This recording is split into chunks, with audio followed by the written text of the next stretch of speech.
Ahoy there. Nick Cage. And don't pretend like you don't know who I am. What do you say we cut the chit-chat? A-hole!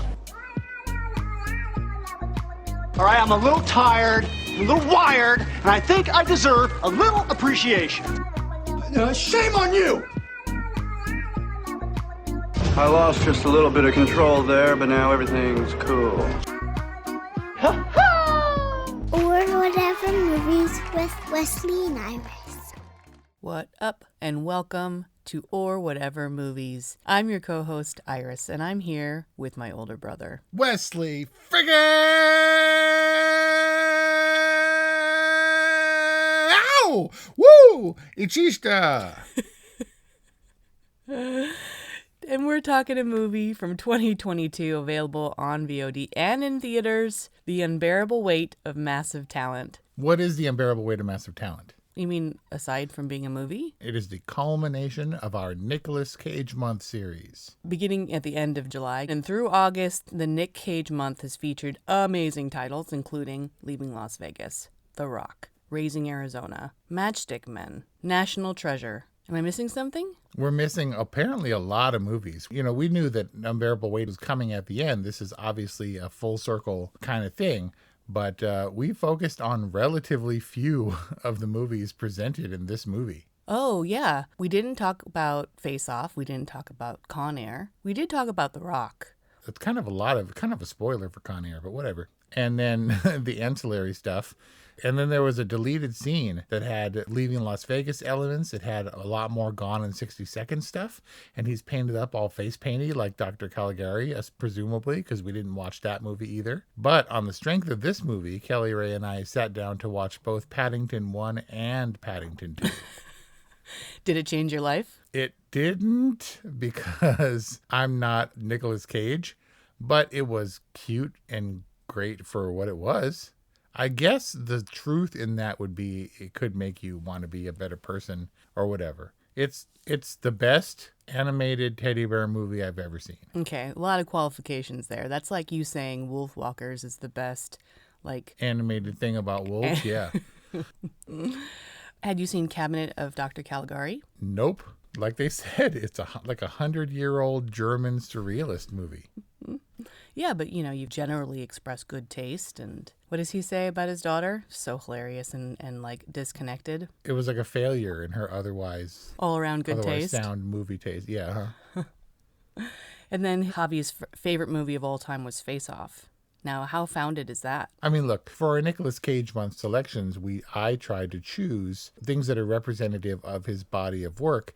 And I think that The Rock represents as arguably the best of this sort of Con Air, The Rock, Face-Off trio. I think it represents that aspect of Nicolas Cage's career well enough that it justifies it. But I think being surrounded generally by Nicolas Cage and knowing his legend or whatever is enough to enter into The Unbearable Weight of Massive Talent. So besides being his latest release, how does this otherwise fit into his body of work? Well, I mean, if anybody is known for his wacky off-screen antics and stuff, and personality-wise, it's probably Nicolas Cage, because in recent years, he's made more of a name for himself as a wacky personality. He gets randomly married in Vegas, and he was formerly married to Lisa Marie Presley, and only crazy people marry Lisa Marie Presley. He had his highs and lows and just saturated his filmography with crap to try to get paid, because he's a, dinosaur fossil skull buying, crazy New Orleans pyramid owning, fast living $2 million Superman comic book kind of collector dude. And so he has to fund that lifestyle. He sold off most of his homes and stuff, and then kind of is known for being wacky. And not since Being John Malkovich has someone who's a quirky, curious personality been so well represented, you know, in the meta sense, in that Nicolas Cage is playing Nick Cage. So my question is, who is this Nicolas Cage? Because obviously we have Nick Cage, the character in this movie, and then we have Nicky, which we'll get to.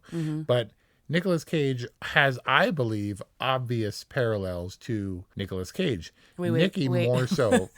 I'm already confused. Let's just say real life Nicolas Cage, main character Nick Cage. Yeah, right. And phantom character Nicky Cage, or Nicky. Nicky Kim Coppola, as he's credited. Right, which I was like, is that a person? Like, was that a family member standing in for him? It had to be stand-ins at some point because he like hugs him and fights him and stuff. And smooches him. But yeah, Nick Cage smooches good. So the question is, this was obviously written. It was actually a spec script, and he turned it down several times. And then he got a nice letter from the director, and which convinced him to make it, writer-director. And the question is this how Nicolas Cage perceives himself? Is this how he expects that we perceive him? Is this how the writer perceives him? Like, who is this Nick Cage? He's a construct based on himself, which I'm sure bears resemblance to himself, but is otherwise a character. Although I have to say, when Tiffany Haddish freaks out in the mini airport, and she's like, Nick Cage, oh my God. And she feigns like total she's like fangirling out. And he kind of has that 3/4 like defensive stance, like, you know, his body is poised to like make a run for it in case she really flips out. And he's like, thank you. I felt like that was 100% Nick Cage. And I have no basis for that, but I feel like that has happened to him so many times in his life. He probably has a script that he reverts to. He's a good actor also. I mean, because I'm guessing that in Nicolas Cage's mind, or in anybody's mind, they're much cooler in front of fans than he was in front of Tiffany Haddish, right? Hey, how you doing? Thank you so much. You know, can I get you an autograph? Would you like a picture? And he like remembers her nephew's name, like Jeremy. Yeah, say hi to Jeremy for me. Like, That's such a celebrity pseudo interested thing to do. But it's pretty disparaging of him. How so? Well, I mean, his daughter hates him. And if the Caligari stuff, which I think is really true, he's all into like German expressionism and Fritz Lang and all this stuff. And I can imagine that he would be equally as unbearable at times in person. He is known to take the drink at times. And so I don't doubt that he will like bust out this like weird impromptu piano song full of the Nick Cage flourish, where he like has little asides and then goes back into the song and like gets all loud. I mean, the self-referential, like he really had to take a long, hard look at the absurdity of his celebrity and be like, all right, some of this has got to play in. And just as much as he has to do like the Nicky howling stuff and all the aggro stuff, he has to also represent the kind of sillier side that I wasn't sure that he would be aware of. It's like, does Christopher Walken know he talks like that? Of course. Does Nicolas Cage know? Does Robert De Niro know? Maybe but maybe Nicolas Cage like read the crazy headlines about himself and was like, I got to put that in the movie. There's so much self-awareness, but I think that in order to do a role like this, you need to have boundaries and you do need to develop a specific character for this film. I think we're seeing glimpses of Nicolas Cage, and I think there's a lot of it that's tongue-in-cheek. But for the most part, I think this is a character. Yeah, it's stroke of genius to have the Nicky character to act out all the other stuff that we couldn't possibly incorporate in a quote-unquote real-life version of Nicolas Cage. Like what? Just like him being all nuts and stuff and going, ha! And like punching and smooching and junk. And he's got to do like the hair thing because the hair is already kind of in the face. And then he like does the hair like headbang and then the hair goes flying. It seemed much more obvious the second time I watched it. But did you note that Nicky is it's older in like it's a previous Nicolas Cage iteration, but he was de-aged because he's supposed to be a younger version? Oh, wait, I'm confused. He looks like young Nick Cage. Right. He's wilder and has the crazy hair and the woo and all that stuff. But he's de-aged as played by Nicolas Cage in this movie. Yeah, he's he definitely his face is thin and smooth. I mean, he's probably Nicolas Cage from 25 years ago. Yeah. And I couldn't tell because he's just Nicolas Cage. I noticed it, I think, the first time around. But Nick Cage had that weird kind of bleached hair thing going on for a while. Yep, because he was getting a little bit thin. You can see it in Raising Arizona.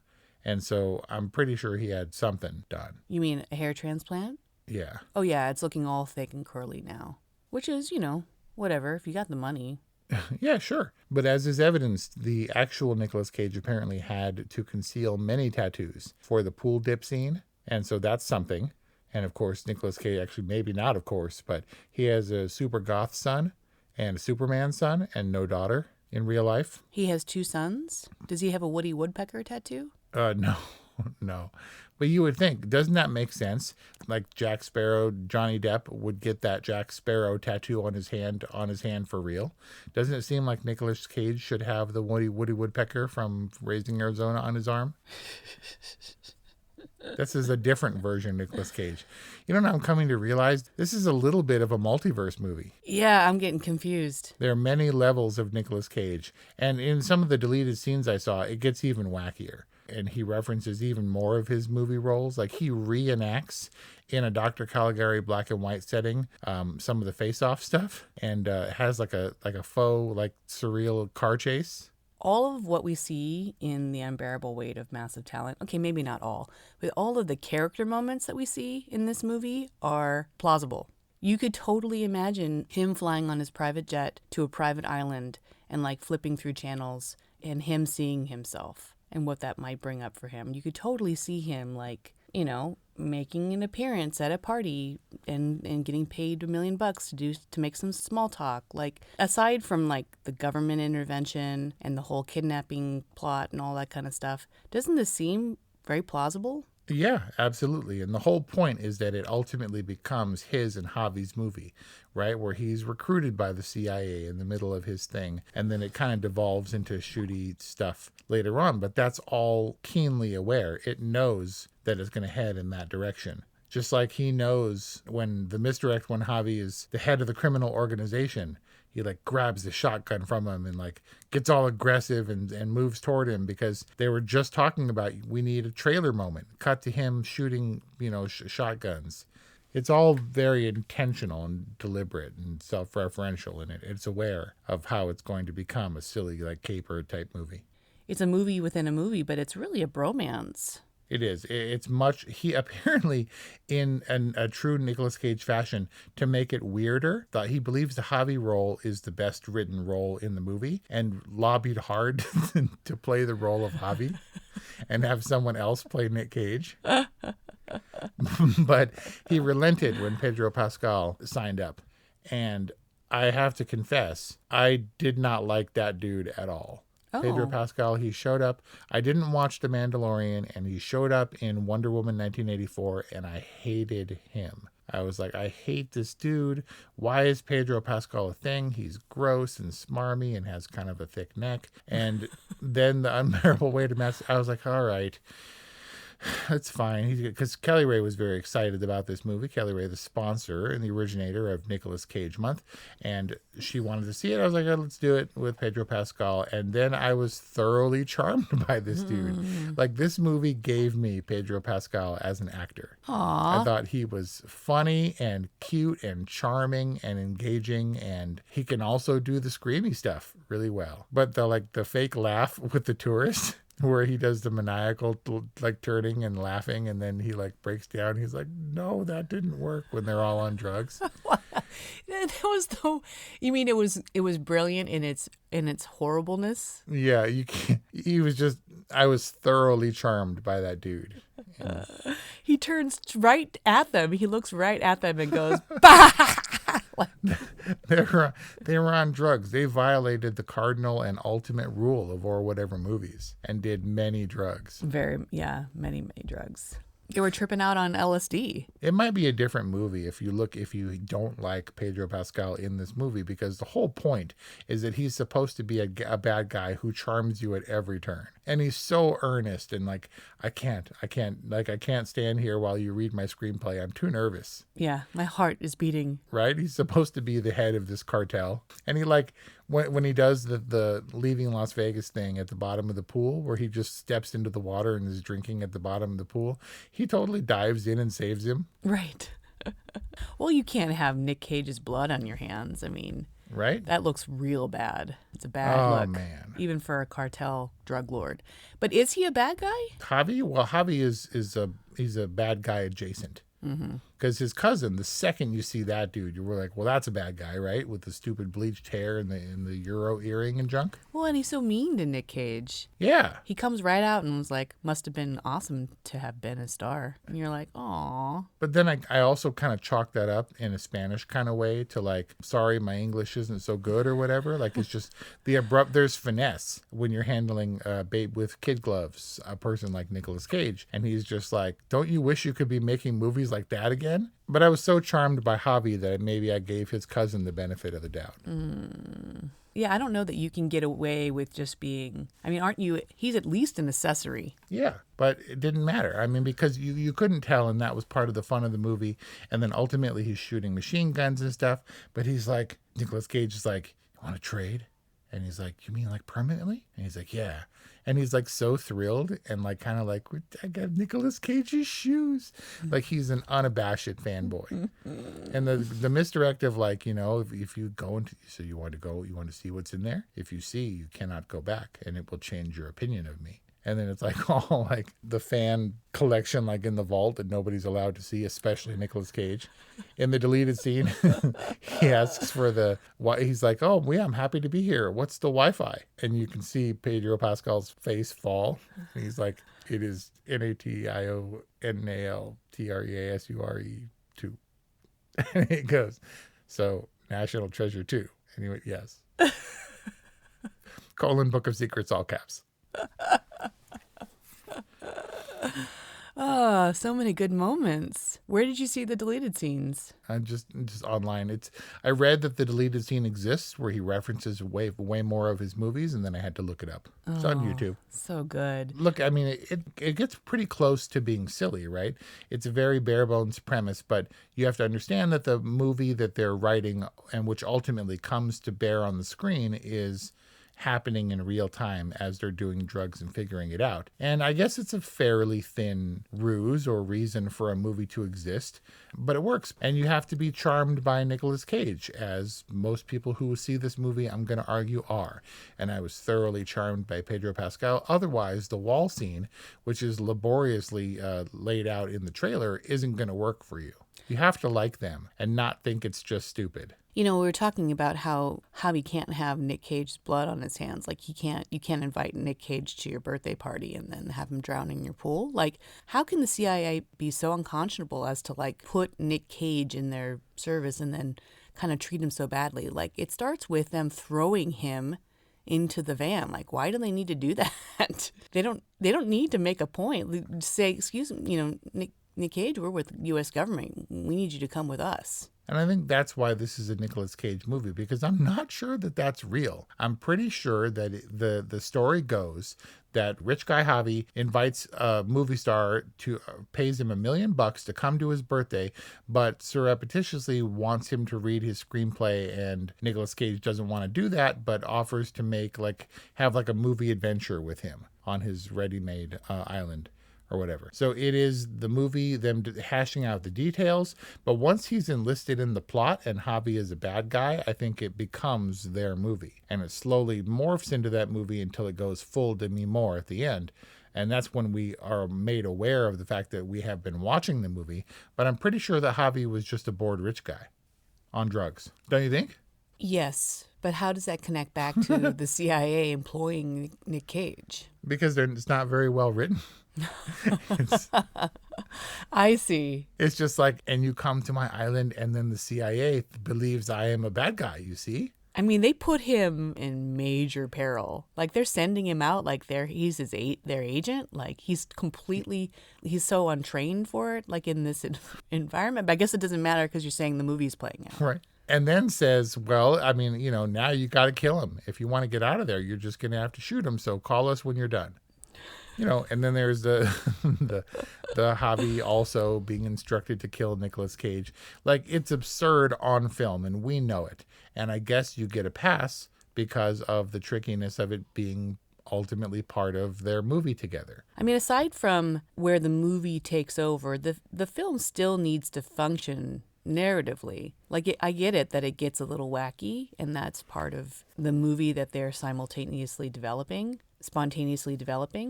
but also it has to be reasonable. He just seems very ill prepared for the missions that they put. They don't train him. Maybe they're conflating Nick Cage action hero with actual Nick Cage, Nicolas Cage, the man. Maybe that's part of the irony. Well, he's had some training. Imagine if Tom Cruise made a celebrity appearance for $1 million and then he had to go all CIA. I would totally buy it because that dude has weapons training. That said, I'm sorry to say, Nicolas Cage kind of runs like an old dude. Well, he is an old dude. Yeah, he's kind of top heavy and running around and doing his best, but he's got the old dude. When you're like a big man, you like at the end of your days, you just like hurt all over. Yeah, it's just quintessential lumbering. Yeah. And made no better by the footwear with insufficient ankle support. Right. Which he criticizes him for. But he goes from wanting to live the life of a house cat, which sounds pretty good actually, to being a full-blown Nick Cage level action hero. Right. And I guess it's fine. He's also in disguise. Do he and Olivia get back together? I assume so. Right, or at least they maintain a more happy family unit. Yeah. But I mean, also, whatever happens, they are happier at the end. And it all becomes a farce where they crash the gates of the embassy and have the knife stabbing and shootout or whatever at the embassy. But also Javi gets shot and is not shot. And actually that contradicts my original point, because if it's like subtly transitions more or less, I mean, the actual transition where we understand that it's a movie as an audience within the movie is not subtle at all. It's very abrupt and actually kind of jarring. But Javi gets shot, but that can't happen in the real world, presumably, because Javi never has to do that stuff and never has to murder his cousin or get shot by his cousin. He doesn't actually murder him at all. Nick Cage murders him. But Javi gets shot when he makes his stand. It's like Splash, where Eugene Levy tries to buy them some time by getting out of the car and insisting that they halt. In this case, Javi shooting out the windows. He doesn't delay them for 1 second. They shoot him and drive past him at full speed. He takes out one of the cars. Yeah, it becomes like an really unnecessary casualty. But he has to make his stand. He has to make his symbolic stand, for the man that he loves. Basically. It's so sweet. And then puts Gabriella in like total peril to achieve protecting the man he loves. Well, she's secondary. Nick Cage is his first love, and then Gabriella is, the unrequited secondary love. You can feel his giddiness. She's like, "How did it go?" And he's like, "It went pretty well." He's like all happy. He's a little taller than I thought he would be. Yeah, Nicolas Cage is a big dude. Oh yeah, I mean, you can tell in the lumberingness. I feel like you're pretty offhandedly dismissing talking about the daughter. Addie Cage, played by Lily Mo Sheen, Kate Beckinsale and Michael Sheen's kid. Kate Beckinsale and Michael Sheen. Yep, Lily Mo. I mean, what's to say about Addie? She's just there to add the stakes or whatever, and I think she's fine. And she is, in a dismissive teenager kind of way, the best purveyor of Nicolas Cage, putting him down and stuff. Like, everything always has to be about you and that kind of stuff. And she's all like pissed off at her dad. Like, it doesn't. She's the least person who cares the least that Nicolas Cage is her father. Right, and I think that Nicky is her appropriate foil because he's like, Addie doesn't need a father. She needs a movie star. Yeah. Nicky could be like her faux dad bestie, cool dad bestie. Except children don't need best friends. They need parents. They've got friends. What did she say? I don't know if I'm going to regret saying this, but I need you to get it together. I feel like I've had this talk. Addie's just, I mean, she's a good character, but she turns into, in the face of two dudes in a bromance buddy action movie, into a plot convention. It's true. Like True Lies. She's like, they took Addie at the last minute when they think everything is going to be okay, and then they have to go rescue her. Yeah, it's true. Addie and Olivia, who's great. Sharon Horgan is great, by the way. I loved her in Catastrophe. Demi Moore, you mean? Played by Demi Moore in her movie version. For a couple of seconds. Right. They both become just instruments of the plot. Neil Patrick Harris, similarly, I felt like should have played a bigger role in the actual movie. Yeah, how come he didn't come to save them, all like manager style? Right? Like, I'm pulling you out of this. I had no idea that he just wanted you to do his script or whatever. Right, yeah, absolutely. Ends up and takes a bullet for him at the critical moment. I think underutilized character, Fink. And you can think, oh, it just became a part of the movie and so nothing matters. It doesn't matter that Javi got shot or whatever, because they had, in one of the deleted scenes, in the one that I was talking about, spoiler, he takes out Nicky. He kills him. which is how that character is ultimately resolved. Oh. Because he's at odds. He's the wild man who wants him to do reckless and crazy things, when ultimately Nick Cage of this movie just kind of wants to reconcile with make sure his family is safe, and then, be with them or whatever. So a lot of unresolved stuff that we can chalk up to, well, somewhere between, the shooting or whatever and the release of the movie when they're all in their tuxedos, all that stuff was taken care of, and maybe he exercised his own demon. That was Nicky. There was some resolution, at least to some characters, that we didn't see on screen. Yeah. And maybe Neil Patrick Harris has an extended arc where he makes a reappearance and they just cut it. Yeah. We don't know. All right. I mean, he's a super fun character, and I think he deserved a little bit more. He deserved to go out in some form of glory, whether it was, being vanquished or released or something. Because I think that he's an important part of an actor's psyche, the part that Nicolas Cage otherwise needs to keep at bay or in check. Yeah, because we saw with his insistence on reading in front of David Gordon Green's car that he is going to mess up stuff if he doesn't have someone looking out for him. It doesn't matter, though, because Nicolas Cage can do whatever he wants. Because if you're going to get on board, as John Malkovich did in being John Malkovich, as Nicolas Cage did in becoming Nick Cage for The Unbearable Weight of Massive Talent, you're going to have your say. So that's what's kind of great about this movie for me, is that it's astounding that Nicolas Cage allowed his sort of flaws and his self-deprecating stuff to become evident on screen in a character playing himself, because he also produced this movie. It wasn't just like, oh, you're going to make a Nicolas Cage movie about Nick Cage, And so he can do whatever he wants and what he says. And even though it's completely falsified in a weird way based on our perception of Nicolas Cage, it's unfailingly honest. Right. Which is crazy trippy to me. It is. It's kind of mind-bendy. To wrap your head around it, I think, takes considerable willpower. I think that's why I took it. And that's why we had to culminate Nicolas Cage Month with this movie, despite the fact that we didn't really focus on very many of the movies that The Unbearable Weight of But I laughed too, because I'm a movie nerd, when he goes in and I was like, ooh, look at all that memorabilia. And he's like, a really elegant string of pearls configuration. And I was like, he says that in The Rock. That's awesome. And I'm sure there were other things that I didn't even catch because I never saw Mandy. And because you're not a die-hard Nick Cage fanatic. Well, I'm not Javi level for sure. So Hollywood loves movies about itself, and this seems critically fairly well received. How do you think The Unbearable Weight of Massive Talent is going to fare with awards, and how does it fare with you? I don't think it's going to make any splash at awards, but I don't know that he can manifest his career resurgence by having a career resurgence in the movie, Not that he went anywhere. Not that he ever went anywhere. And look, I hope so. And I just hope that Nicolas Cage gets out of the schlock, because Pig was worth seeing. And I think this one was worth seeing. But the dozen or so before that, I didn't bother. And at one point, I regarded Nicolas Cage as one of my top 5 actors back in the 90s. And then he fell off and started doing crap. Which is just kind of mysterious to me. But this movie couldn't exist, like Everything Everywhere All at Once, could not exist without his full filmography and our knowledge of him off screen, and hearing that he's a little bit nuts and maybe unpredictable and stuff. But only Nicolas Cage in this movie could be like the type where if you started as a grown man play acting and slam on the brakes of the Jeep and run away into the forest, would go along with it. See, it's all plausible. I think that's the key to the success of The Unbearable Weight of Massive Talent. It's a rickety bridge and entertaining and crowd pleasing and fun. I think that's the key. It's fun, and if you hate Nicolas Cage and hate Pedro Pascal like I did initially, you're probably not going to have fun. But I was thoroughly won over.